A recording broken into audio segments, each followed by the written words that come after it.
Welcome back. We've just got the congressman for this segment and part of the next because he is super busy. Again, we're honored to have him running for president. Congressman Paul, I got good news yesterday, and obviously you had it before I did, that you're going to be in the debates, some of the first debates on CNN, and finally get some badly needed attention for your presidential run. That is right. I think that is going to be April 4th, and if I'm not mistaken, it's 7 o'clock Eastern Time. Amazing. What are some of the issues you're going to be talking about to the American people when you're there with tens of millions watching? Well, to me, it'll always be the same issue that I guess I've been talking about for 30 years, how big government destroys personal liberty and why we need to get rid of things like the income tax and the Federal Reserve and shrink the size of the government and come up with a sensible foreign policy. First, we have to learn to live within our means and not trust so much in government to take care of us from cradle to grave.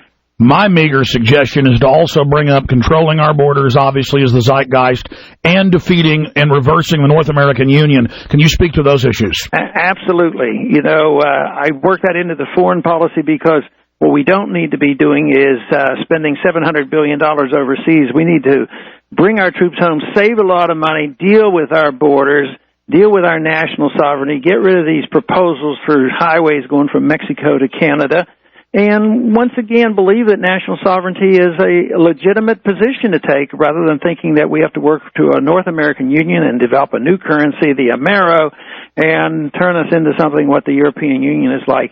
And those plans are, you know, pretty much on their way, and we still have a lot of work to do, and yet I think when the American people know what's going on, they're going to resist it. Once they realize how much property is going to be confiscated just to build some of these highways they're talking about. How do listeners support your campaign? When is it going to really officially kick off?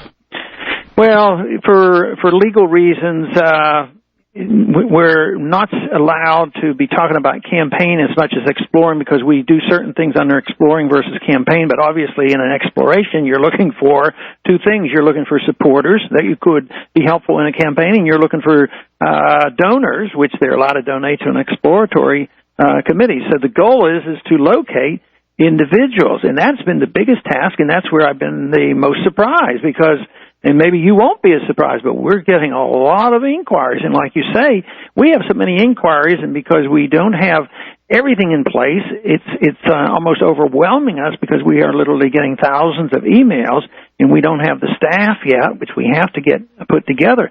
But eventually, that is exactly what we want. We want people to communicate with us, and they would do that with RonPaulExplorer.com. And they can do that now, but it's going to be in much better shape, I believe, by morning. Okay, so the website's been basic the last few weeks since your preliminary announcement, but you're going to be beefing the site up and getting it up to speed here in the next day or so. Right, that is the case, and we unbelievably gotten so many inquiries, and spontaneously people have been sending us check. That website does have a mailing address on it, so things are going rather well. Well, we've told the listeners to support you, and certainly we're going to be supporting your campaign 110%. And I really can't think of any other candidate who fits to constitutional muster like yourself. You are heads above some of the other candidates. Tom Tancredo's good on a few issues, but compared to you, Congressman, there's no talk of abolishing the Federal Reserve. There's no talk of getting us out of the North American Union. There's no talk of getting us out of the war. And so I've talked to the Constitutional Party. I've talked to the Libertarians. Everyone I've talked to at the national level is saying they're not even going to field presidential candidates against you, which is good because anybody that does that is really putting the brakes on, I think, really a last-ditch attempt to do something at the executive level. I think you've got a great chance of winning.